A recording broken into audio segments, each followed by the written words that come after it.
whether the Federal Reserve is done tightening policy. Gains on Wall Street were limited by rising bond yields, while benchmarks declined in Japan and South Korea. South Korea's Kospi index drops nearly 2%, erasing gains from the previous session. The benchmark had jumped the most in over 3 years Monday after Korea reinstated a short-selling ban. Futures point to losses in Hong Kong and U.S. equities as well. U.S. Treasury yields steady after climbing across the curve Monday. The 10-year yield jumps 8 basis points as corporate debt sales weigh on sentiment and traders prepare for this week's auctions. Wall Street's rally stalls out after last week's gains amid dovish Fed bets, oversold conditions and position squaring. Traders now expect hawkish signals from the Fed, keeping options open on further hikes.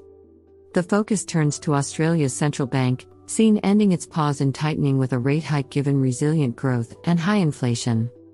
Meanwhile, China reports trade data that could show the world's number 2 economy emerging from its post-pandemic slump. Several Fed officials speak this week, starting with Chair Jerome Powell. Minneapolis Fed President Neil Kashkari says it's too early to declare victory on inflation despite encouraging signs of easing price pressures. Markets see over 100 basis points of Fed cuts priced in by end 2024, even as the central bank is expected to peak above 5%. Monday's senior loan officer survey showed continued tight standards and weak loan demand at U.S. banks. Technical signals are also in focus, with the S&P 500's 50% retracement level from its 2022 high and low around 4,355. A sustained move above 4,400, where the index bounced in October, could indicate a trend reversal. In commodities, oil holds small gains as Saudi and Russian supply cuts are offset by demand concerns. On the corporate front, Tesla reportedly plans a €25,000 model for its Berlin factory amid rising competition in affordable EVs. Bumble's CEO Whitney Wolfe Herd will step down after nearly 10 years. Ryanair will pay a €400 million dividend and return a quarter of profits to shareholders as traffic rebounds. Before proceeding with our analysis, we would like to remind you that your support is very important to us. If you enjoy this video and find our content helpful and engaging, please consider giving it a thumbs up and subscribing to our channel. This helps us grow and provide you with even more quality content. Now, let's get back to the news on the financial markets and the latest updates. Major currencies see choppy trading amid mixed central bank messaging and economic data. The Australian dollar falls sharply after the Reserve Bank of Australia delivers a smaller than expected rate hike. Meanwhile, the US dollar extends its rebound as investors await further economic signals.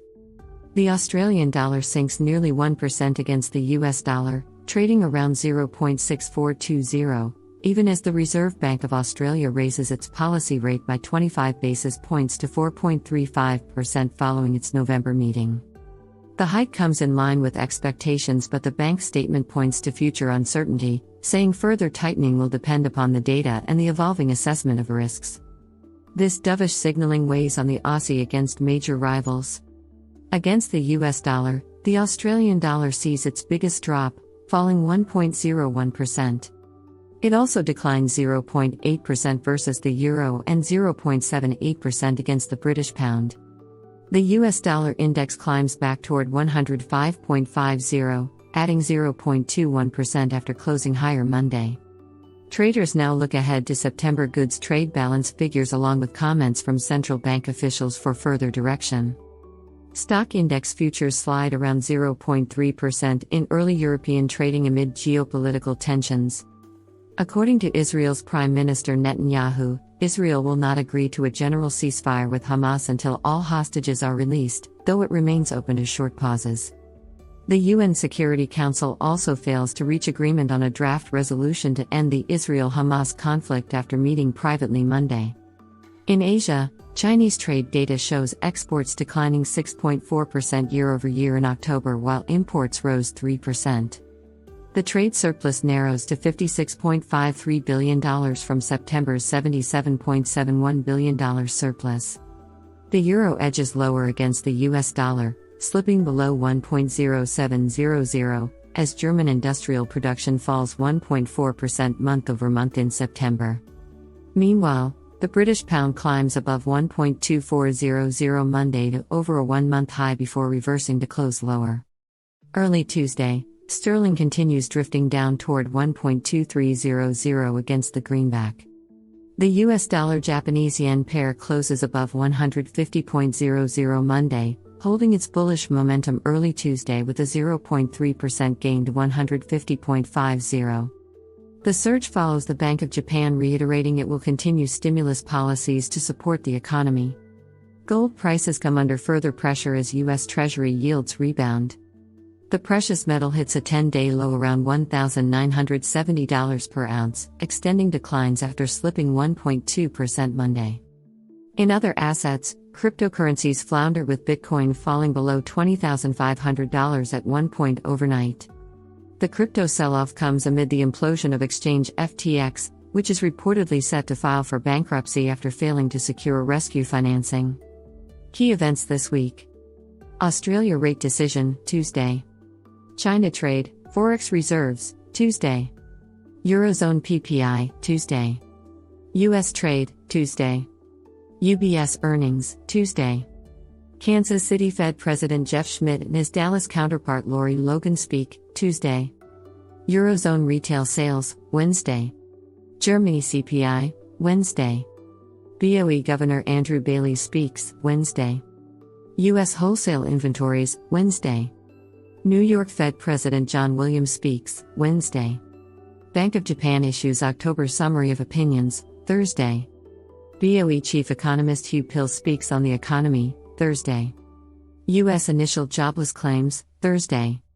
Fed Chair Jerome Powell participates in panel on monetary policy challenges at the IMF's annual research conference in Washington, Thursday. Atlanta Fed President Raphael Bostic and his Richmond counterpart Tom Barkin speak, Thursday. UK industrial production, GDP, Friday. ECB President Christine Lagarde participates in fireside chat, Friday. U.S. University of Michigan Consumer Sentiment, Friday.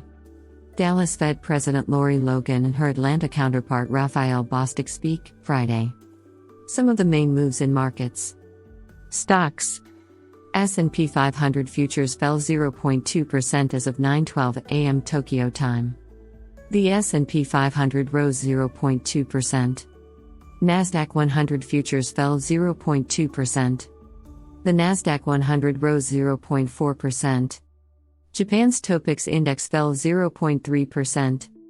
Australia's S&P/ASX 200 index fell 0.3%. Hong Kong's Hang Seng futures fell 0.7%. Currencies.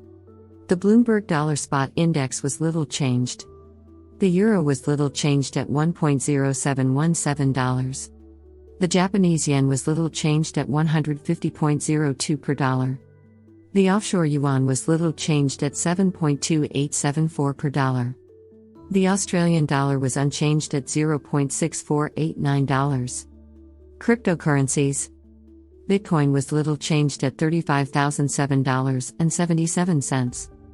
Ether rose 0.3% to $1,898.85. Bonds. The yield on 10-year treasuries declined 1 basis point to 4.63%. Japan's 10-year yield advanced 2 basis points to 0.890%. Australia's 10-year yield advanced 4 basis points to 4.76%. Commodities. West Texas Intermediate crude was little changed. Spot gold was little changed. In conclusion, we'd like to thank you for watching Market Briefing, market analysis and financial news. If you enjoyed our insights and found the information helpful, please consider leaving a like and subscribing to our channel to stay updated with future analyses. Thank you again for your support, and we'll see you soon with more interesting news. Remember, the information in this video is purely informational and does not constitute investment advice. Always consult with a professional before making financial decisions.